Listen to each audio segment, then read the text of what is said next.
Okay, guys, as you see, this is chapter 15, and in this chapter we'll be talking about extrusion process, and specifically we will be focusing on metal extrusion, since there are also different extrusion processes using plastics, other type of materials. But in this chapter, our main focus will be on metals. And in addition to extrusion, we have a similar process called drawing, and we will be also discussing these. As you see, we are responsible for all these subsections. And I can briefly say that in metal extrusion, we are pushing the material into the nozzle, into the die. But in the drawing process, what we are doing, we are pulling our material from the nozzle or the die. So they are highly similar, just the direction of the forces a bit different. And with the help of these processes, we can easily produce longer pieces having constant cross section. So this is important in extrusion or drawing. We cannot have complicated shapes. We will have longer shapes having constant cross sections like rods or profiles of windows, doors, shafts, bars. These can be manufactured with the help of extrusion and drawing processes. And with extrusion, as I said, we are applying force at the back side, and at the end, we'll have semi-finished products. Since they might be quite longer, if you want to have a finished product, you need to cut it into smaller pieces. Now, let me show you this. This is the case I mentioned with extrusion or drawing. You can easily obtain such longer pieces, but if this is the gear you want to have, what do? You simply apply another manufacturing process like cutting, solving, and then have your gear. And this is another thing, probably it's a kind of a profile and maybe window profile. And this is a nice schematic showing the fundamentals of extrusion process. You see how we start. We have a cylindrical billet. So we put it inside this chamber, of our extrusion process. There are different components. This is a container. In between the workpiece and the container, we have a container line. And then we have our billet. And as we said, from the back side, we are applying force on this billet and trying to push it through the die. And you see that in order to apply the force, we have a ram here. Depending on the case, you may be using some mechanical means or hydraulic means, it doesn't matter, but you need to apply force. And another issue is that in between the workpiece and the ram, what we have a dummy block. This is highly important since extrusion is mostly performed at high temperatures. And if the temperature is high, we know that since this ram is touching our hot actually billet, what will happen? We'll have too much deformation on the end face of our ram. So that's why, in order to decrease the wear, in order to increase the life of this ram, what we do, we use a dummy block. And if this dummy block is worn, is deformed, what we do, we simply throw it away and replace it with a new dummy block. And during this extrusion process, the frictions are highly important. Let me show where do we have friction. So we are initially, this is our, actually, let me use blue color. Yep. Initially, this is the billet we have, okay? And our dummy block is around here. What we do, we apply force and try to push our material through this nozzle. And during this movement, what happens? Let me use red. On this wall, actually, we have friction. Since our workpiece is moving with respect to this container liner or the chamber, so that's why we have friction here, friction forces, and we should be aware of it and try to overcome this friction with the help of these forces supplied through the ram. And another friction we have is on this die surfaces. As you see, we have a kind of a conical die. Since in this example, our aim is just to decrease the diameter of this cylindrical shape. You see, this is the initial diameter. And now after the process, we have such a diameter. And due to these, we need to have a proper die you may have we'll see some examples that you may have a rectangular die, but in that case, you have some scrap material. So that's why people prefer to have such conical, let's say, conical dies, so that there is no need to clean this die after the manufacturing is over. So we have, in summary, we have friction on this container or die walls, and also friction on the container walls. And this is highly important, since if you have friction, then that means you need to be using a powerful ram, or you need to be maybe switching to a hydraulic system instead of a mechanic one. Since with mechanic systems, as you know, we can apply some moderate amount of forces, but with hydraulic ones, you can apply too much force easily with the help of hydraulic pressure backside. So that's why we need to apply more force to overcome this friction. And we will see in a moment that there are different extrusion processes in which we have a bit less friction or maybe almost no friction. I will talk about them, but let's go through these, whether we haven't discussed some points or not. And yes, this is an important issue. As you see, when we are pushing material, and there needs to be some plastical deformation. We are plastically deforming this metal piece, metal billet, and this is an important issue. Once you are doing this plastic deformation, there shouldn't be any fracture. Since if you have cracks on this side, on the surface, then the resulting piece will not have actually surface integrity or part integrity. It will also have some cracks, and you cannot use it in critical application, probably under some minimal load.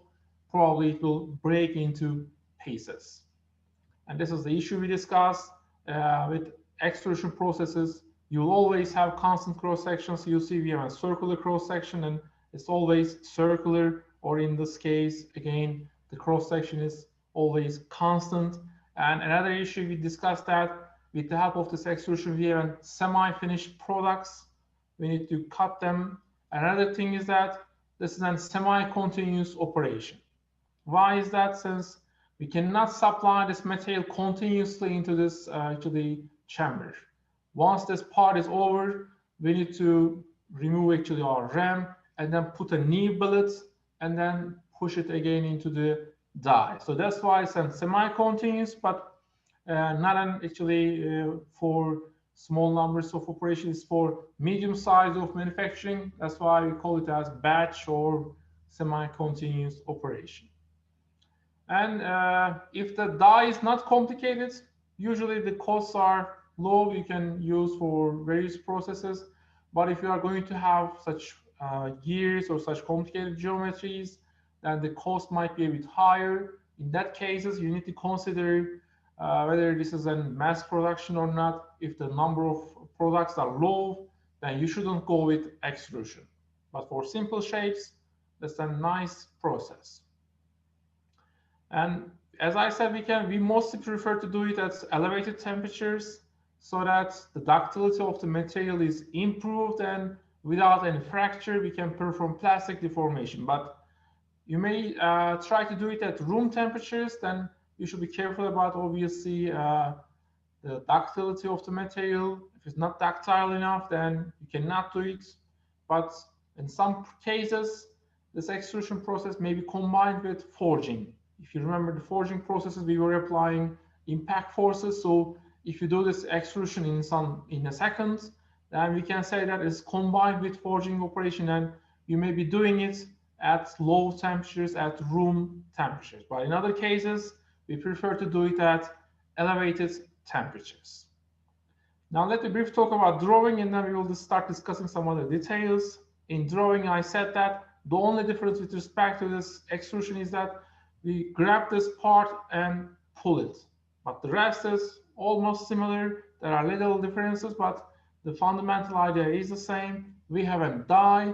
In extrusion, we are pushing into that. But in drawing, as the name implies, we are drawing, we are pulling the material through this die. And again, with drawing, you can obtain such cases, but we mostly prefer to use drawing for especially wires and rows and tubes, but not for complicated shapes. So guys, let's have a look at some extrusion processes other than direct extrusion. By the way, the first one we discussed is an example of a direct extrusion, since the direction of material flow is the same with the direction of applied force. You see these two arrows are in the same direction, and that's why it's called as direct or forward extrusion. And then we have indirect extrusion. As the name implies, actually this time you have different directions of material flow and force. You see that this time our tool is here, and we are pushing our tool into the die. Actually, not the die is actually our tool this time. So the die and the tool, the ram is embedded into each other. We have a single component moving, and it's moving into the chamber this time. And again, inside this chamber, we have our material billet. And as in the case of direct extrusion, we have a dummy block, but this time, dummy block is not connected to the ram or tool. Since it's stationary, we just have a backing place. Again, due to the same reasons, we prefer to use dummy block since this is quite larger and we don't want to manufacture it frequently, but we can easily manufacture dummy block frequently and replace it. And this time, our billet is mostly stationary.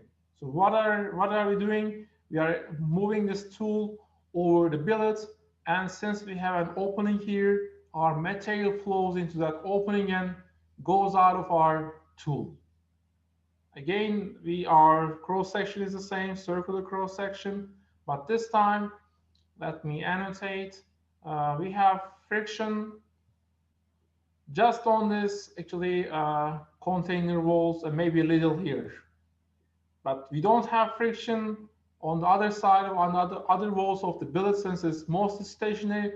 Just the upper part is moving into the die. So we can say that in this indirect extrusion process, actually, the friction is highly reduced.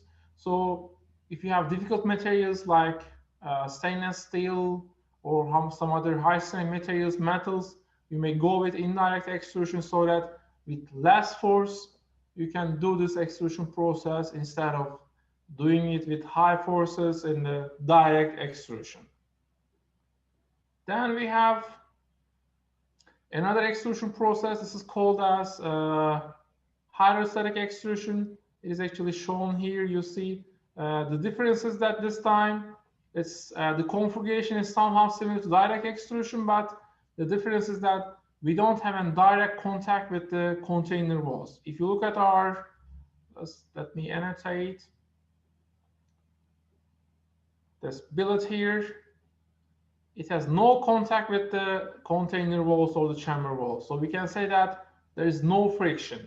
We only have friction, little friction here on these conical surfaces.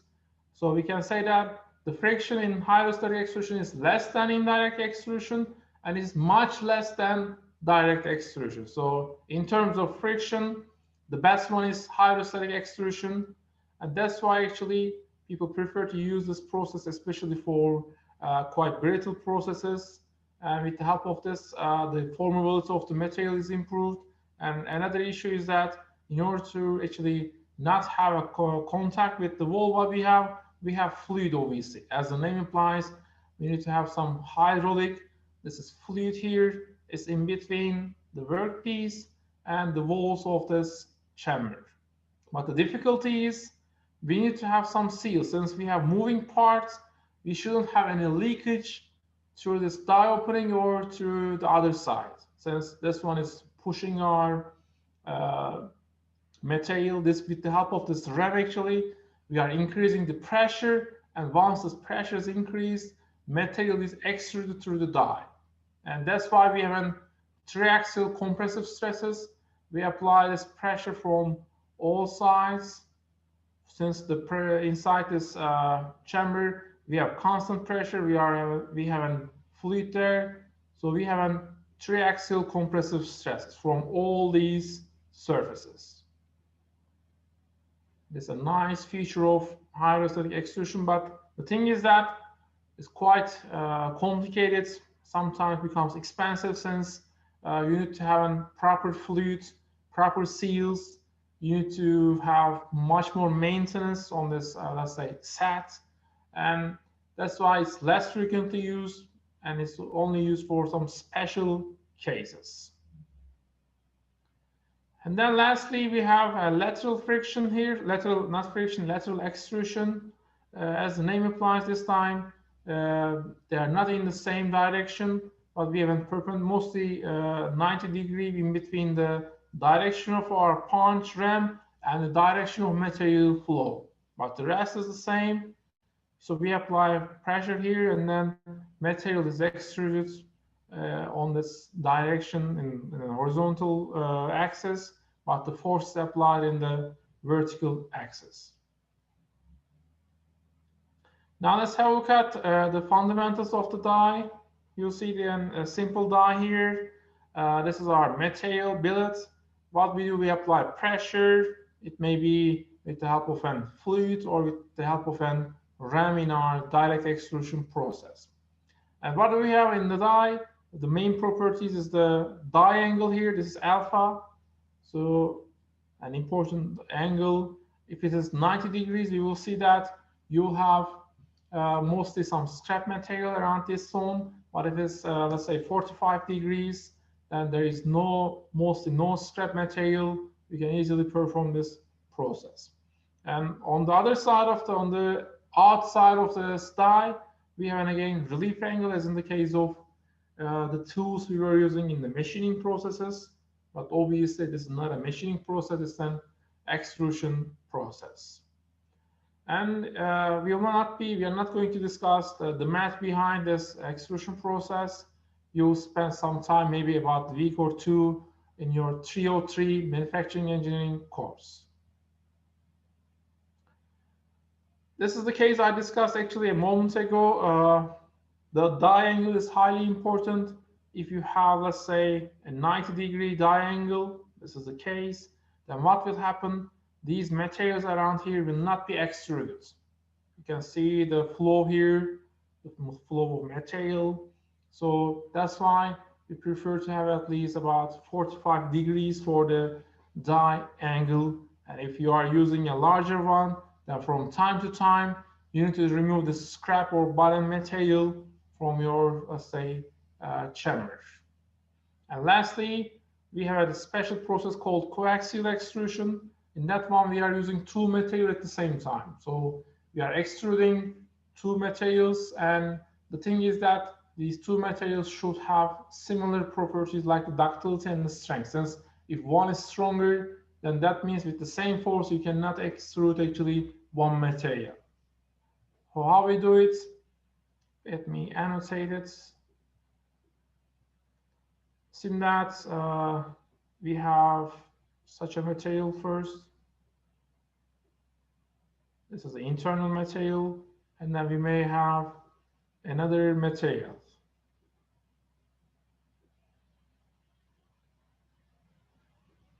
That might be the case. But obviously, in this coaxial extrusion, you need to prepare your, let's say, billet properly, and then decide on the appropriate forces and apply them onto your workpieces. And this is used for maybe covering the wires, electrical wires with plastics, and it's a nice way and a continuous way. So that's why people are using such a process. Okay, this is hot extrusion, and we said that in extrusion processes, it's better we have highly ductile materials. But if the ductility of the material is lower at room temperatures, then what we do, we increase the temperature of our material so that the ductility is improved, and with less forces, we can do this extrusion process. But the thing is that once you increase the temperatures, then we have some issues. We need to be careful about this high temperature, since once the temperature is high, then probably there might be too much wear on the die, and we may have some wear on the walls of the container, wears on the ram, and we discussed that we are using a dummy block in order to decrease the wear on the ram. And another thing is that if we have too much, let's say, temperature difference between the workpiece, and the chamber. So if you want to decrease actually this ratio, this temperature ratio, then we will be using a kind of a preheating system. With the help of it, there will be less temperature difference and we will have a better process.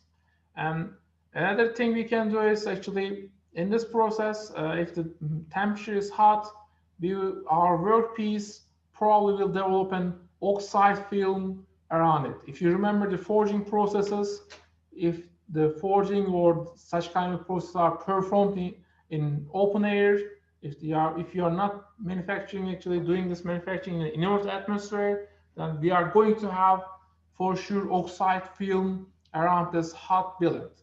So what we do, we have a simple solution for that. If you have a RAM, actually, let me find a nice schematic and then describe it over. Yes, this one is much better. So assume that this is a hot billet and we have an oxide film around it. Let me annotate it once again. Assume that this is the oxide film, okay, the cross section of the oxide film around this billet, okay? And we don't want to have actually this oxides in this resulting workpiece. So what we do, we use a smaller diameter RAM. Instead of such a diameter, we have a bit less diameter, and we apply this force not on the oxide film part, but into the clear region of our billet. So with the help of it, this oxide film will be sticking to the container walls, and the resulting workpiece would not have any parts of oxide film. So this is a nice and genius way of actually solving this problem.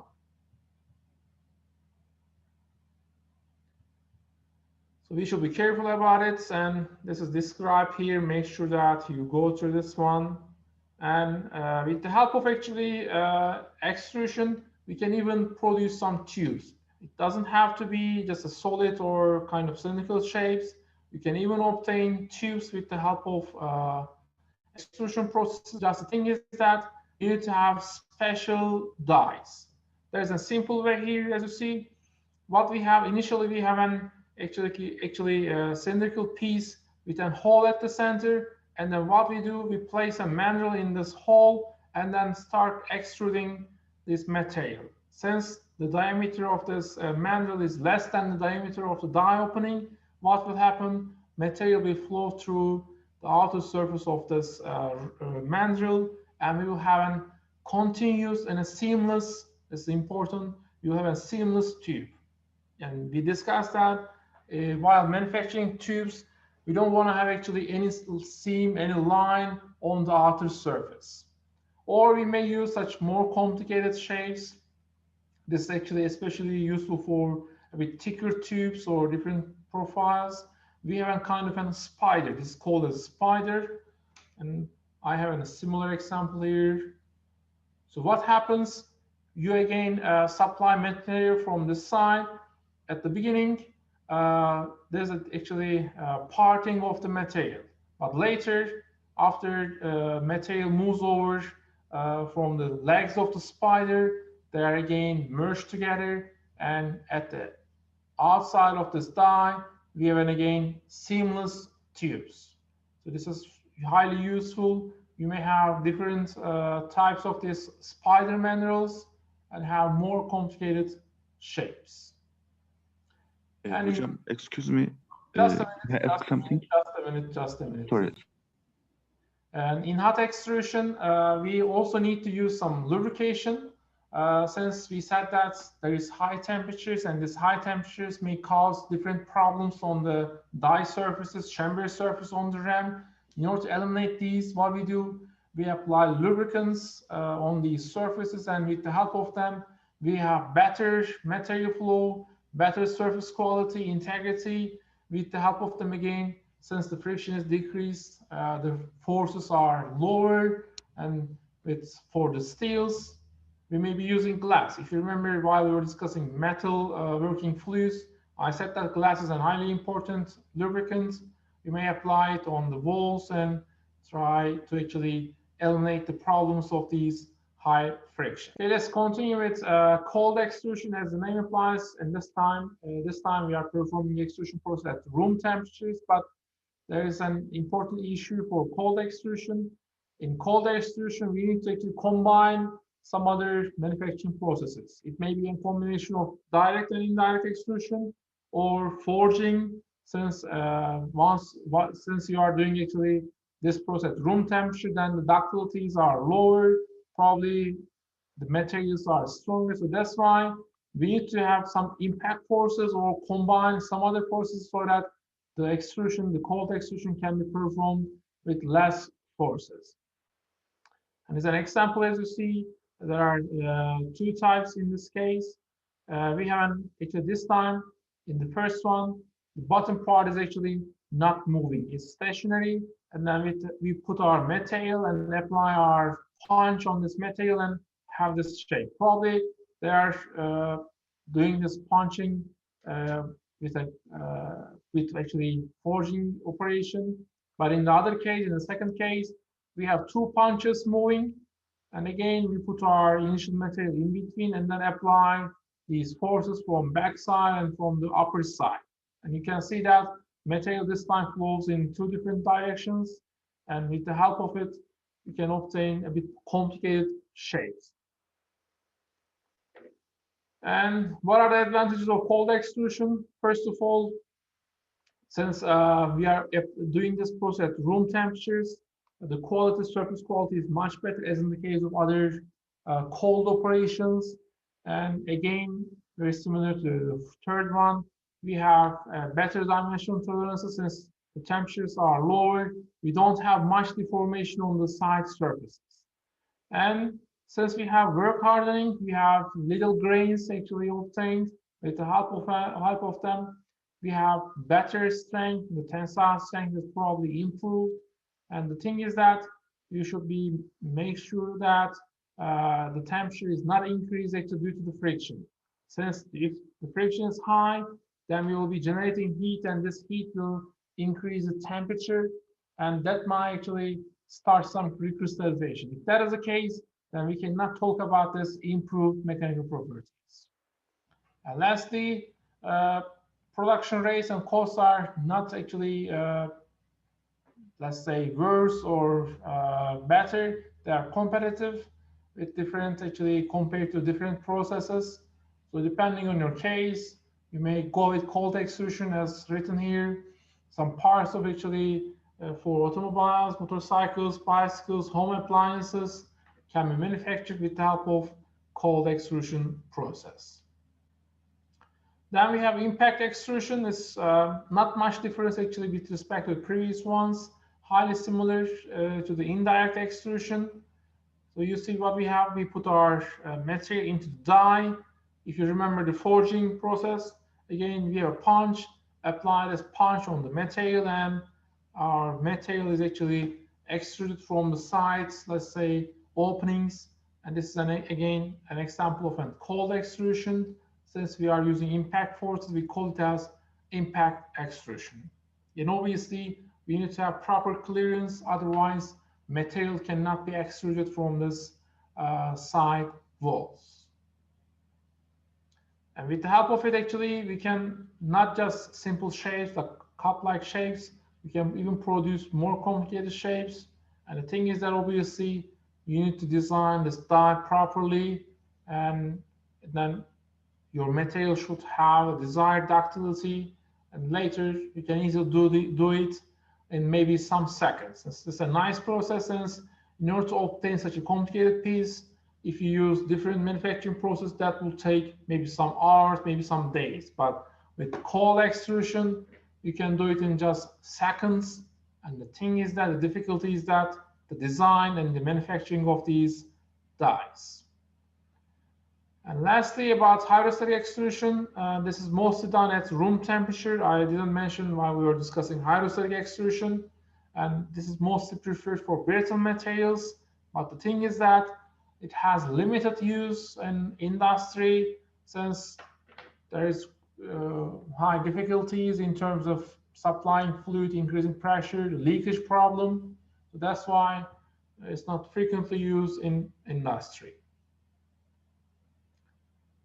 You're not responsible for the defects, but make sure that just know that if you don't design your dies and other equipment forces properly, then inside of your extruded material, such bursts or kind of different impurities may happen.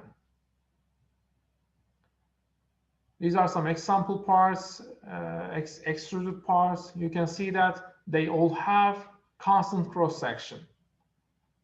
With the help of extrusion, we can continuously, semi-continuously produce such parts.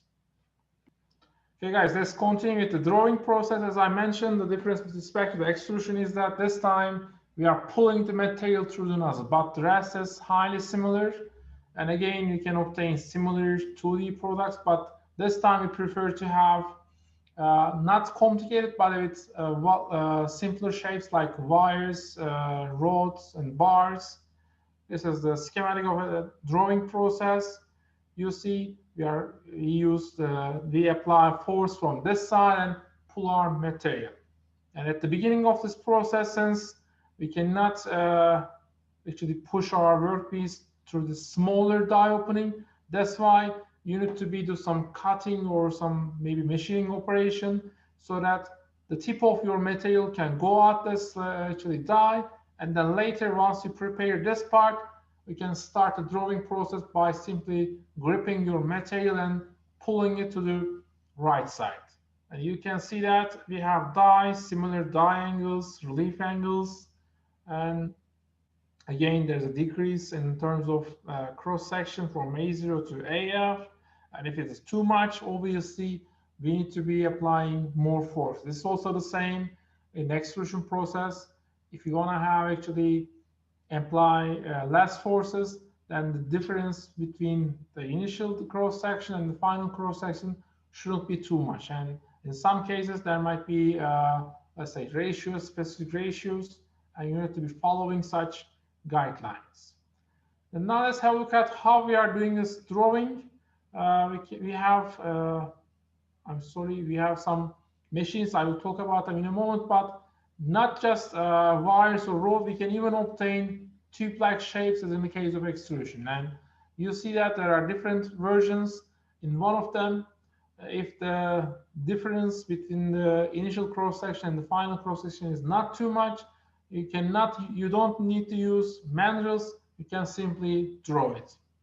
But if the shape is a bit complicated or the difference is too much, then you may go with some manuals, floating, moving, or stationary. It's up to you. But the thing is that with drawing, again, we can change the cross-section of initial tubes into smaller or different, let's say, versions. But you cannot obtain the tube itself. You can only adjust the diameter, the shape of it with drawing processes. Again, lubrication is highly important in this drawing process as in the case of extrusion. Once you do lubrication, obviously, the life of our dies will be improved. We will have much better surface quality on the resulting shapes. With less forces, we can do the drawing, and obviously, there will be less increase in temperatures. And there are different ways to do lubrication. Wet drawing is the simplest one. What we do, we put all our equipment into a kind of a pool, lubricant pool, do the process. Or in dry drawing, what we do, we apply a little coating of lubricants on the material.